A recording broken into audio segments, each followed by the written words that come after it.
Good afternoon, readers. Welcome back to Reads with Rune B, with me, Rune B, and our reading companion, Ash. Hi guys, it's been a while. Yeah, it has. Welcome back. I hope you all have had a fantastic Christmas. It's been and gone. We've been good. Yeah. I hope you had a fantastic New Year as well. Yeah, and Chinese New Year coming up. Yeah, so Happy New Year, one and all.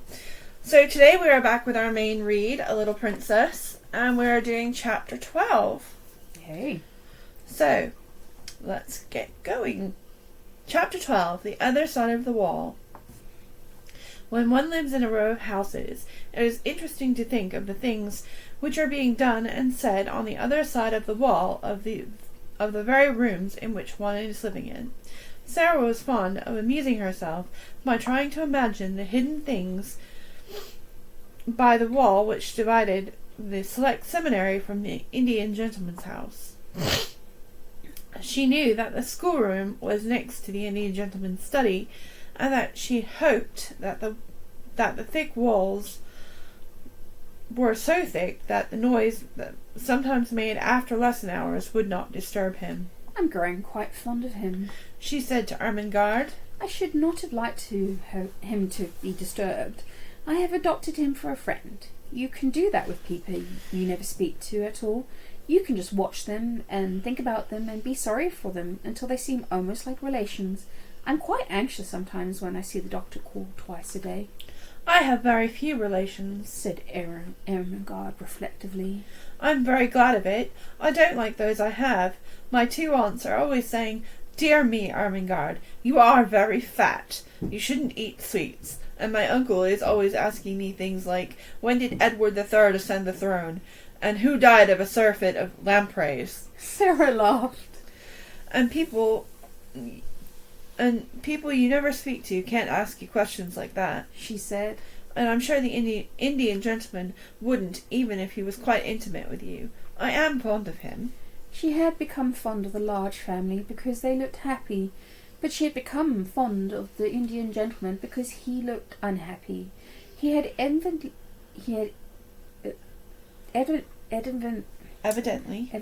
sorry folks, I had long COVID, my memory goes. He had evidently not fully recovered from some very serious illness.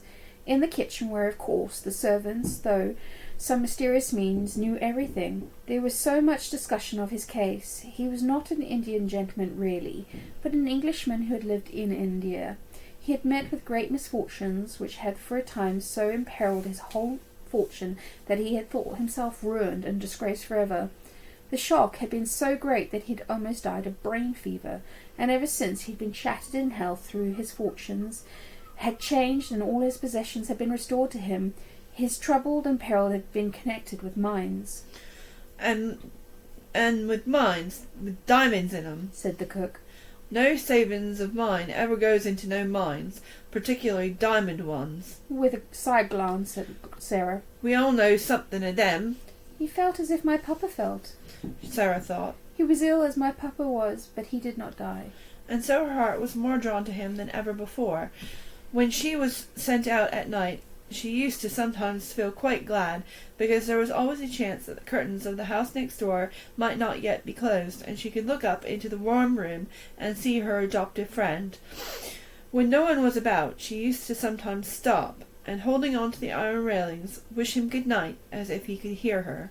Perhaps you can feel if you can't hear, was her fancy. Perhaps kind thoughts reach people somehow, even through windows and doors and walls. Perhaps you feel a little warm and comforted, and don't know why, when I am standing here in the cold and hoping you will get well and happy again. I am so sorry for you, she would whisper in an intense little voice. I wish you had a little missus who could pet you as I used to pet Papa when he had a headache. I should like to be your little missus myself, poor dear. Good night, God bless you. She would go away feeling quite comforted, and a little warmer herself. Her sympathy was so strong that it seemed as if it must reach him somehow, as he sat alone in his armchair by the fire, nearly always in a great dressing-gown, nearly always with his forearm resting in his hand, as he gazed hopelessly into the fire. He looked to Sarah more like a man who had trouble still on his mind, not merely like one whose troubles all lay in the past. He always seems as if he were thinking of something that hurts him now. She said to herself. But he's got his money back, and he will get over his brain fever in time, so he ought not to look like that. I wonder if there is something else. If there was something else, something even servants did not hear of, she could not help but believing that the father of the large family knew it. The gentleman she called Mr. Montmorency. Mr. Montmorency went to see him often, and Miss Montmorency and the little Montmorencys went too, though less often. He seemed particularly fond of the two elder little girls, Janet and Nora, who had been so alarmed when their small brother Donald had given Sarah his sixpence. He had, in fact, a very tender place in his heart for all children, and for particularly little girls. Janet and Nora were fond of him as he was of them, and they looked forward with the greatest of pleasures to the afternoons when they were allowed to cross the square and make their well-behaved little visits to him. They were extremely decorous little visits, because he was an invalid. He is a poor thing, said Janet. And he says we cheer him up. We try to cheer him up very quietly. Janet was the head of the family, and she kept the rest of it in order. It was she who decided when it was discreet to ask the Indian gentleman to tell stories about India. It was she who saw when he was tired, and when it was time to steal quietly away and tell Ramdas to go to him. They were very fond of Ramdas. He could have told any number of stories if he had been able to speak anything but Hindustani. The Indian gentleman's real name was Mr. Carrisford, and Janet told Mr. Carrisford about the encounter with a little girl who was not a beggar, and he was very much interested, and all the more so when he heard from Ramdas of the adventure of the monkey on the roof. Ramdas made for him a very clear picture of the attic and its desolateness, of the bare floor and broken plaster, the rusty empty grate, and the hard narrow bed. Carmichael, he said to the father of the large family, after he heard this description, I wonder how many of the attics in this square are like that one, and how many wretched little servant girls sleep on such beds, while I toss on my down pillows, loaded and harassed by wealth that is, most of it, not mine. My dear fellow, Mr. Carmichael answered cheerfully, the sooner you cease tormenting yourself, the better you will be for it. If you possessed all the wealth of the Indies, you could not set right all the discomforts in the world. And if you began to refurnish all the attics in this square, there would still remain all the attics in all the other squares and streets to put in order. And there you are. Mr. Carrisford sat and bit his nails as he looked into the glowing bed of coals in the grate. Do you suppose, he said slowly after a pause, do you think it is possible that the child I never cease thinking of, I believe, could possibly be reduced to any such conditions as the poor little soul next door? Mr. Carmichael looked at him uneasily. He knew that the worst thing the man could do for himself, for the reason of his health, was to begin to think of that particular way of that particular subject. If that child at Madame Pascal's school in Paris was the one you were in search of, he answered soothingly, she would seem to be in the hands of people who can afford to take care of her. They adopted her because she had been the favourite companion of their little daughter who died. They had no other children, and Madame Pascal said they were extremely well-to-do Russians. And the wretched woman actually did not know where they had taken her, exclaimed Mr. Carrisford. Mr. Carmyle shrugged his shoulders. She was shrewd, worldly Frenchwoman, and was evidently only too glad to get the child so comfortably off her hands when her father's death left her totally unprovided for. Women of her type do not trouble themselves about the futures of children who might prove to be burdens. The adoptive parents apparently disappeared and left no trace. But you say if the child was the one I'm in search of. You say if. We are not sure. There was a difference in the name.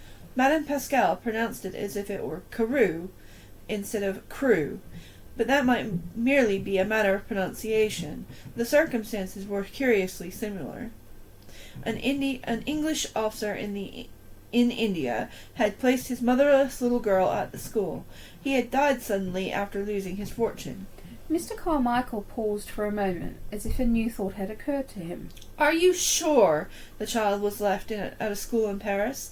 Are you sure it was Paris? My dear fellow, broke forth Miss Carrisford with a restless bitterness. I'm sure of nothing. I never saw either the child or her mother. Rolf Crewe and I loved each other as boys, but we had not met since our school days, until we met in India. I was absorbed in the magnificent promise of the mines. He became absorbed too. The whole thing was so huge and glittering that we half lost our minds. When we met, we scarcely spoke of anything else. I only knew that the child had been sent to school somewhere. I do not even remember now how I knew it. He was beginning to be excited. He always became excited when his still weakened brain was stirred by memories of the catastrophes of the past. Mr. Carmichael watched him anxiously. It was necessary to ask some questions, but they must be put quietly with caution. But you had reason to think the school was in Paris? Yes, was the answer. Because the mother was a Frenchwoman, and I had heard it that she wished her child to be educated in Paris. It seemed only likely that she would be there. Yes, said Mr. Carmichael. It seems more than probable. The Indian gentleman leaned forward and struck the table with a long-wasted hand. Carmichael, he said, I must find her. If she is alive, she is somewhere. If she is friendless and penniless, it is through my fault. How is a man to get back his nerve with a thing like that on his mind? This sudden change of luck at the mines has made realities of all our fantastic dreams, and poor Crewe's child may be begging in the street. No, said Carmichael. Try to be calm. Console yourself with the fact that when she is found, you have a fortune to hand over to her. Why was I not man enough to stand my ground when things looked bad? Carrisford groaned in petulant misery. I believe I should have stood my ground if I had not been responsible for other people's money as well as mine. Poor Crewe had put into the scheme every penny that he owned. He trusted me, he loved me, and he died thinking I had ruined him. I, Tom Carrisford, who played cricket at Eton with him. What a villain he must have thought me. Don't reproach yourself so bitterly. I don't reproach myself because the speculation threatened to fail. I reproach myself for losing my courage. I ran away like a swindler and a thief because I could not face my best friend and tell him I had ruined him and his child. The good-hearted father of the large family put his hand on his shoulder comfortingly. You ran away because your brain had given way under the strain of mental torture, he said. You were half delirious already. If you had not been you would have stayed and fought it out. You were in a hospital bed, strapped down, raving with brain fever for 2 days after you left the place. Remember that? Carrisford dropped his forehead into his hands. Good God, yes, he said. I was driven mad with dread and horror. I had not slept for weeks. The night I staggered out of my house, all the air seemed full of hideous things mocking and mouthing at me. That is explanation enough in itself, said Mr. Carmichael. How could a man on the verge of brain fever judge sanely? Carrisford shook his drooping head. And when I returned to consciousness, poor Crewe was dead and buried, and I seemed to remember nothing. I did not remember the child for months and months, and even when I began to recall her existence, it seemed sort of a haze. He stopped a moment and rubbed his forehead. Sometimes it seems now when I try to remember. Surely I must have at some time heard Crewe speak of the school she was sent to. Don't you think so? He might not have spoken of it definitely. You've never seemed even to have heard her real name. He used to call her by an odd pet name he had invented. He called her his little missus. But those wretched minds drove everything out of our heads. We talked of nothing else. If he spoke of his school, I forgot, and now I shall never remember. Come, said Carmichael. We shall find her yet. We will continue to search for Madame Pascal's good-natured Russians. She seemed to have a vague idea that they lived in Moscow. We will take that as a clue. We'll go to Moscow. If I were able to travel, I would go with you, said Carrisford. But I can only sit here wrapped in furs and stare at the fire, and when I look into it I seem to see Crue's gay young face gazing back at me. He looks at me as if he were asking a question. Sometimes I dream of him at night, and he always stands before me and always asks the same questions, the same words. Can you guess what he says, Carmichael? Mr. Carmichael answered him in a rather low voice. Not exactly, he said. He always says, Tom, old man, Tom, where's little missus? He caught at Carmichael's hand and clung to it. I must be able to answer him, I must, he said. Help me find her, help me. On the other side of the wall, Sarah was sitting in her garter talking to Melchizedek, who had come out for his evening meal. It has been hard to be a princess today, Melchizedek, she said. It has been harder than usual. It gets harder as the weather grows colder and the streets get more sloppy. When Lavinia laughed at my muddy skirt as I passed her in the hall, I thought of something to say, all in a flash, and I only just stopped myself in time. You can't sneer back at people like that if you are a princess. You have to bite your tongue and hold yourself in. I bit mine. It was cold this afternoon, Melchizedek, and it's cold tonight. Quite suddenly she put her head down in her arms, as she often did when she was alone. Oh, Papa, she whispered. What a long time it seems since I was your little missus. This is what happened that day on both sides of the wall. And that is our chapter for today. Thanks for listening. Hope you See you enjoy. next time. Bye!